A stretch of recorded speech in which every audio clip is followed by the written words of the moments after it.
మంగళగిరిలో 4వ రోజు మన ఇల్లు మన లోకేష్ కార్యక్రమంలో పాల్గొన్న మంత్రి నారా లోకేష్ ఈ సందర్భంగా కొన్ని పేద కుటుంబాలకు శాశ్వత ఇళ్ల పట్టాలని పంపిణీ చేశారు. మంగళగిరి ప్రజలను ఉద్దేశించి లోకేష్ మాట్లాడారు. 100 ఓట్లతో నేను ఓడిపోయాను. మొదటి రోజు బాధ కలిగింది, ఆవేదన కలిగింది. కానీ రెండో రోజు నుంచి ఆ బాధ ఆవేదన నాలో కసి పెంచింది. మంగళగిరి ప్రజలకి మంచి పనులు చేయాలా, తిరిగి వాళ్ళ మనసు గెలుచుకోవాలని ఆనాడే నేను నిర్ణయించుకుంటాం జరిగింది.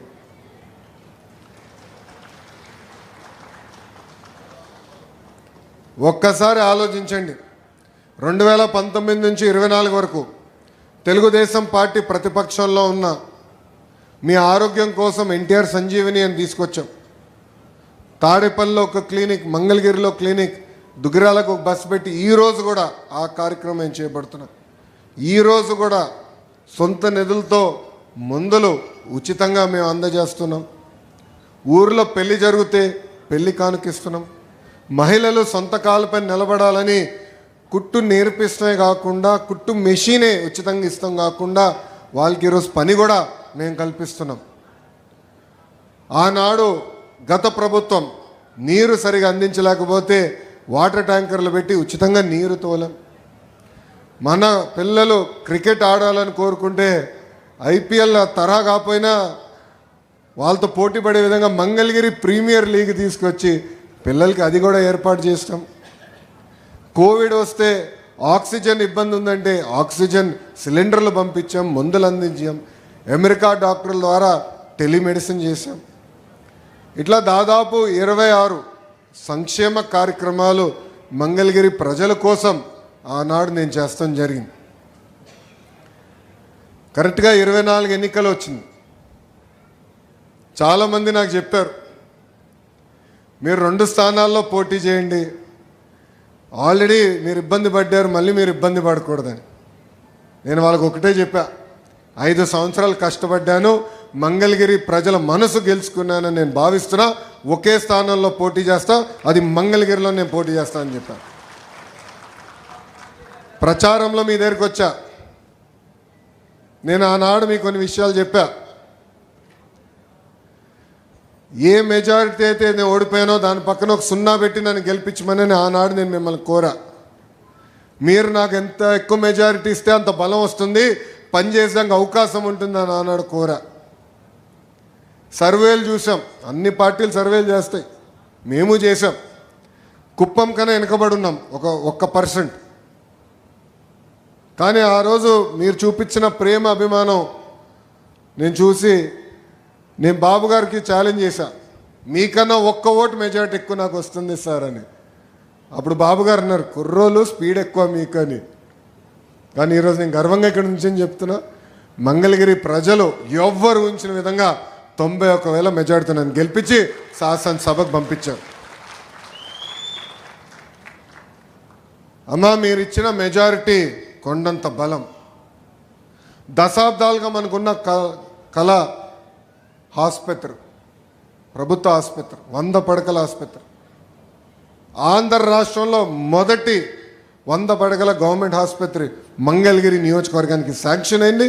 13వ తారీఖు శంకుస్థాపన చేస్తున్నాం. కరెక్ట్గా 1 సంవత్సరంలో ఆ ప్రాజెక్ట్ కూడా పూర్తి చేసే బాధ్యత చిల్లపల్లి గారు తీసుకుంటున్నారు. ఆయనది బాధ్యత, మాది కట్టాల్సిన బాధ్యత అయింది. ఎందుకంటే ఆయన ఇప్పుడు chairman, medical development corporation chairman, ఆయనే సంవత్సరంలో కట్టి చూపిస్తారు. పార్కులు, చెరువులను అభివృద్ధికి చేస్తున్నాం. ఇంకో పక్కన భూగర్భ డ్రైనేజ్, భూగర్భ నీరు, భూగర్భ గ్యాస్, భూగర్భ కరెంటు ప్రాజెక్ట్ కూడా నేను చేపడుతున్నా. జూన్ మాసం నుంచి ఆ కార్యక్రమాలు, జూన్ జూలై మాసంలో ఆ కార్యక్రమాలు కూడా చేపడతాం. ఇంకో పక్కన మీరు చూస్తే చాలామంది నన్ను అడిగారు, కింద లక్ష్మీ నరసింహస్వామి దర్శనం అయిన తర్వాత పానకాల స్వామి దగ్గరికి వెళ్ళాలంటే ఇబ్బంది పడుతున్నాం అంటే ఉచితంగా ఈరోజు బస్సు కూడా పెట్టాను తల్లి. మన మంగళగిరి నుంచి తాడేపల్లి నుంచి ఎయిమ్స్ కూడా వెళ్ళాలంటే 2వ బస్సు కూడా ఈరోజు ఉచితంగా మన ఎన్డీఏ ప్రభుత్వం ఏర్పాటు చేస్తాం జరిగింది. ఇట్లా ఇచ్చిన ప్రతి హామీ ఒక పద్ధతి ప్రకారం మేము నిలబెట్టుకుంటూ పోతున్నాం. ఆనాడు నేను మీ దగ్గరికి వచ్చినప్పుడు మీరందరూ ఒకటే కోరారు, దశాబ్దాలుగా మేము నివసిస్తున్న ప్రాంతం ఇది. మా తల్లిదండ్రుల దగ్గర నుంచి ఇక్కడనే ఉంటున్నారు. మాకు ఇక్కడనే ఈ ఇంటికే మీరు పట్టా ఇవ్వండి, శాశ్వత హక్కు వచ్చే విధంగా చేయండి అని ఆనాడు మీరు నన్ను కోరారు. నేను ఆనాడే చెప్పా, మొదటి సంవత్సరంలోనే ఒక విడత నేను చేస్తాను. రెండోది ఎండోమెంటు, ఇంకో పక్కన మనకు వచ్చేగల రైల్వే భూములు ఇంకొక సంవత్సరం పడుతుందని ఆనాడే చెప్పా. అటవీ శాఖ భూములు వచ్చే అటవీ, అదేవిధంగా కాల్వ కానివ్వండి, కొండ పోరంబోకు కానీ అది కొంచెం టైం పడుతుందని ఆనాడే చెప్పా. అంటే ఇచ్చిన హామీ నిలబెట్టుకునేదానికి ఈరోజు మీ లోకేష్ మీ ముందర నిలబడుతున్నారు. వేదికమైన నాయకులందరూ, అంటే Telugu Desam party, Janasena party, Bharatiya Janata party నాయకులందరూ కలిసికట్టుగా అధికారులతో వచ్చి మీ ఇంటికి వచ్చి కొలతలేసి, మీ దగ్గర నుంచి ఒక కప్పు టీ తాగలేదు, ఒక బాటిల్ నీరు కూడా తీసుకోలేదు తల్లి. కానీ మీకు హామీ ఇచ్చాం నిలబెట్టుకోవాలి లక్ష్యంతో మీ దగ్గరకు వచ్చి అన్ని కొలతలేసి వివరాలు సేకరించిన తర్వాత, అది నేను మాకు ఒక బోలా శంకర్ ఉన్నాడు, ఆయన పేరు అనగాని సత్యప్రసాద్ గారు, రెవెన్యూ మంత్రివర్యులు. ఆయనకి చెప్పి, అన్న ఇది ఉంది మా మంగళగిరిలో ఈ సమస్య ఇట్లా ఉంది, మీరు అన్ని రకాలుగా సహకరించాలి, ఇది కేవలం మంగళగిరికే కాదు రాష్ట్ర ప్రజలకి పనికొచ్చే జియో అవుతుంది, దయచేసి మీరు కూడా సీరియస్గా తీసుకోమని అంటే ఆయన ప్రోత్సాహం మేరకు ఈరోజు మొదటి విడతలో సుమారుగా, అంటే ఇంకా రోజు రోజు పెరుగుతున్నాయి, కానీ ఇప్పటికీ దాదాపు 3200 కుటుంబాలకి ఉచితంగా ఇంటి పట్టాలు ఎన్డీఏ ప్రభుత్వం అందజేస్తాం జరుగుతుంది. అమ్మా ఈరోజు ఆ ఆస్తి విలువ 1000 కోట్ల రూపాయలు. నేను ఇచ్చే పట్టా మీరు తీసుకెళ్ళి రిజిస్టర్ చేసుకోవచ్చు, ఇమ్మీడియట్గా రిజిస్టర్ చేసుకోవచ్చు. 2 సంవత్సరాల తర్వాత అమ్ముకునే హక్కు కూడా మీకు వస్తుంది. అంటే శాశ్వత హక్కు ఈరోజు ఎన్డీఏ ప్రభుత్వం మీకు అందజేస్తుంది. ఇది మనందరికున్న దశాబ్దాల కళ. మీరందరూ నాకు చెప్పింది ఈ విషయమే.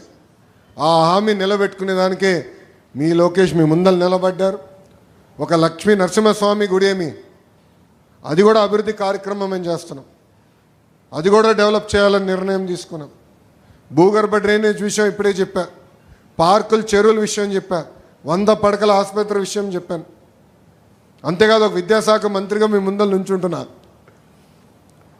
Leap learning excellence in Andhra Pradesh అని ఒక కార్యక్రమం చేపడుతున్నాం. దాంట్లో భాగంగా మొదటి స్కూల్